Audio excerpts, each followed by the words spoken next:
Hi friends, मैं Shiv sir एक बार फिर से आप लोगों का बहुत बहुत स्वागत करता हूं अपने YouTube channel gain knowledge technical में।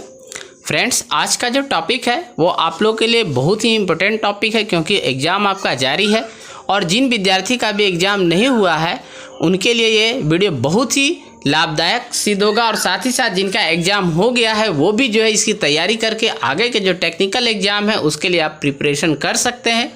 तो फ्रेंड्स, बिना समय गंवाए आते अपने टॉपिक पे। और अपने टॉपिक पे आने से पहले एक बार फिर से आप लोगों से आग्रह करता हूं कि अगर अभी तक आप लोगों ने हमारे यूट्यूब चैनल को सब्सक्राइब नहीं किया तो जल्द से जल्द सब्सक्राइब करें। और सब्सक्राइब करते समय ये आपको ध्यान देना है कि सब्सक्राइब के बगल में जो बेल आइकन का बटन होता है उसको प्रेस कर लीजिए और नोटिफिकेशन को ऑल कर लीजिए, ताकि जो भी वीडियो मैं डालूँ वो आप तक सबसे पहले पहुँचे और इसका आपको लाभ मिल सके। तो बिना समय गंवाए फ्रेंड्स अपने टॉपिक पर आते हैं। देखते हैं आपके स्क्रीन पर क्वेश्चन इस प्रकार है। आपके स्क्रीन पर पहला क्वेश्चन है कि 1 माइक्रोमीटर इज इक्वल टू, अर्थात 1 माइक्रोमीटर किससे बराबर होता है। आपके ऑप्शन है ए 0.1 mm, बी है 0.01 mm, सी है 0.001 mm, डी है 0.0001 mm।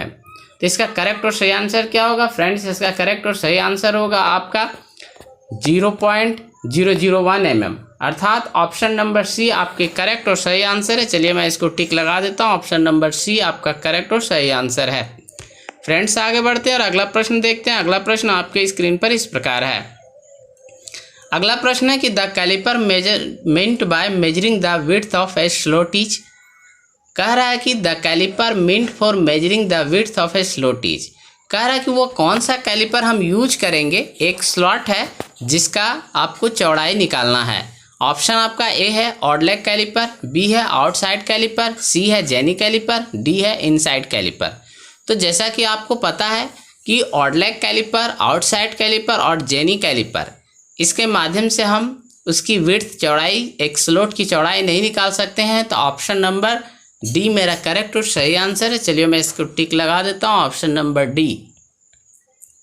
फ्रेंड्स, आगे बढ़ते हैं और अगला प्रश्न देखते हैं। अगला प्रश्न आपके स्क्रीन पर इस प्रकार है। अगला प्रश्न है कि prick punch 60 degree is used for. कह रहा है कि प्रिक पंच जिसका एंगल 60 डिग्री है उसका उपयोग किसके लिए किया जाता है। ऑप्शन नंबर ए आपके स्क्रीन पर है पंचिंग विटनेस मार्क्स, बी है लोकेटिंग डिवाइडर पॉइंट्स, सी है लोकेटिंग होल पोजिशन, डी है रिमूविंग ब्रोकन थ्रेड। तो इसका करेक्ट और सही आंसर क्या है? तो आपको शायद प्रीवियस क्लास में मैंने बताया था कि प्रिक पंच का उपयोग जो है पंचिंग विटनेस मार्क्स के लिए किया जाता है। तो इसका करेक्ट और सही आंसर ऑप्शन नंबर ए हमारा है। ए मेरा करेक्ट और सही आंसर है। फ्रेंड्स, अब आगे बढ़ते हैं और अगला प्रश्न देखते हैं। अगला प्रश्न आपके स्क्रीन पर इस प्रकार है। अगला प्रश्न है कि for cutting the tubing the most suitable pitch of the hacksaw blade is. कह रहा है कि एक पतली ट्यूब को काटने के लिए हम जो हैक्सॉ ब्लेड यूज करेंगे उसका पिच कितना होना चाहिए। ऑप्शन नंबर ए है 1.8 mm, बी है 1.4 mm, सी है 1 mm और डी है 0.8 mm। तो देखिए, बहुत ही पतली और थिन पिच जो है ट्यूब को काटने के लिए आपको यहाँ जो पिच यूज करना होगा ब्लेड का, उसका आंसर है ऑप्शन नंबर ए 1.8 mm। क्योंकि बहुत ही पतली है तो वहाँ पे आपको 1.8 mm पिच वाली ब्लेड का यूज करना होगा। तो ऑप्शन नंबर ए करेक्ट और सही आंसर है। चलिए मैं इसको टिक लगा देता हूँ। फ्रेंड्स, अब आगे बढ़ता हूँ और अगला प्रश्न देखता हूँ। अगला प्रश्न आपके स्क्रीन पर इस प्रकार है। अगला प्रश्न है कि a new hacksaw blade after a few strokes becomes loose because of the. कह रहा है कि एक नया आपका जो है हैक्सॉ ब्लेड है उसको जब हम 1-2 स्ट्रोक चलाते हैं उसके बाद वह लूज हो जाता है। इसका कारण क्या होगा? आपके ऑप्शन है A stretching of the blade, B है wing nut thread being worn out, C है wrong pitch of the blade और डी है improper section of the set of saw. तो कह रहा है कि आपका ये 4 जो ऑप्शन, उसमें सही ऑप्शन क्या है? तो इसके सही ऑप्शन है कि आपका विंग नट थ्रेड बीइंग आउटवर्न। आपका जो विंग नट है उसका थ्रेड जो है आपका घिस गया है, जिसके कारण आपका जो है हैक्सॉ ब्लेड वो ढीला हो गया है। चलिए ऑप्शन नंबर आपका बी करेक्ट और सही आंसर है। मैं इसको टिक लगा देता हूँ।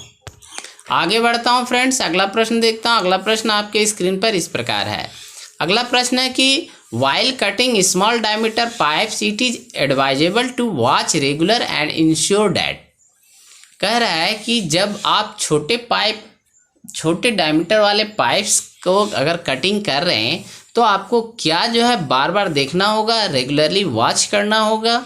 तो ऑप्शन आपके हैं the cut is along the curve line, B more saw teeth are in contact, C है the work is not overheated, D है proper balancing of hacksaw is maintain. तो देखिए छोटे ट्यूब को जब आपको काटना है तो यहाँ पे आपको proper balancing of hacksaw is maintain करके रखना होगा। तो ये आपको रेगुलरली ध्यान देना है। साथ ही साथ जो है छोटे ट्यूब में ये भी ध्यान देना है कि आपका जो टीथ है more saw teeth are in contact में होना चाहिए। तो यहाँ पे आपका करेक्ट और सही आंसर होगा option number B, more saw teeth are in contact. तो यहाँ पे ऑप्शन नंबर बी को मैं टिक मार देता हूँ।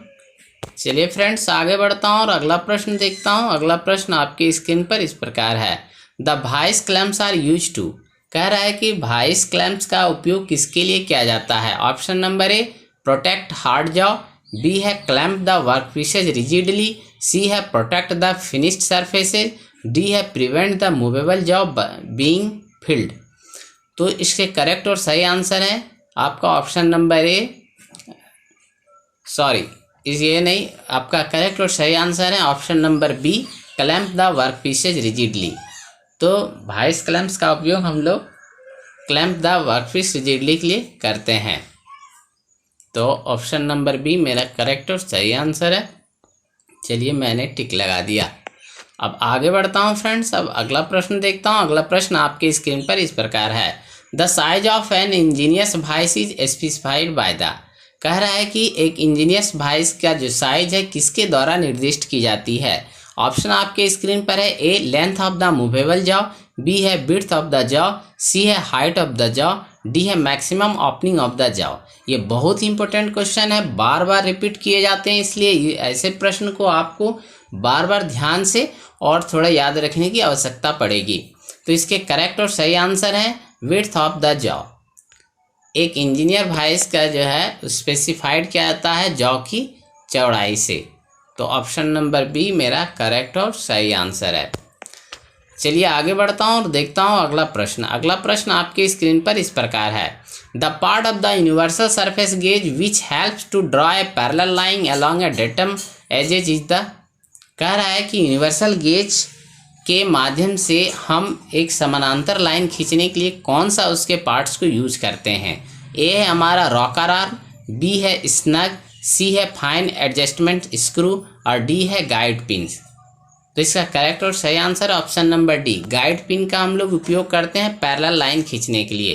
तो ऑप्शन नंबर डी मेरे करेक्ट और सही आंसर हैं। चलिए आगे बढ़ता हूँ और अगला प्रश्न देखता हूँ। अगला प्रश्न आपके स्क्रीन पर है, स्क्राइबर्स आर मेड ऑफ। मतलब स्क्राइबर किसके बने होते हैं। Option number A mild steel, B है हाई कार्बन स्टील, सी है ब्रास, डी है कास्ट आयरन। तो इसके सही और करेक्ट आंसर है option number B, high carbon steel. चलिए मैं इसको टिक मार देता हूँ, ऑप्शन नंबर बी। हमेशा आपको याद रखना है कि जितने भी कटिंग टूल्स बनते हैं वो हाई कार्बन स्टील या फिर हाई स्पीड स्टील के बनते हैं, इसलिए आपको ध्यान देने हैं। चलिए फ्रेंड्स आगे बढ़ते हैं और अगला प्रश्न देखते हैं। अगला प्रश्न आपके स्क्रीन पर इस प्रकार है। अगला जो प्रश्न है फ्रेंड्स ये है आपका मैचिंग। आपको पार्ट्स का नाम बताना है, एक फिगर दिया गया है तो आपको बताना है कि इसके क्या क्या है। तो जैसा कि ए में देख रहे हैं, ए में क्या है, ए में मेरा इसको हम स्पेंडल कहते हैं। ए क्या है स्पेंडल, बी क्या है फिक्स जॉ और डी क्या है। तो ये दोनों के बीच में, ये दोनों जॉब में हम जॉब को रिजिडली क्लैम्प करते हैं, वर्कपीस को क्लैम्प करते हैं। और सी क्या है हमारा, सी हमारा है हार्ड जॉ।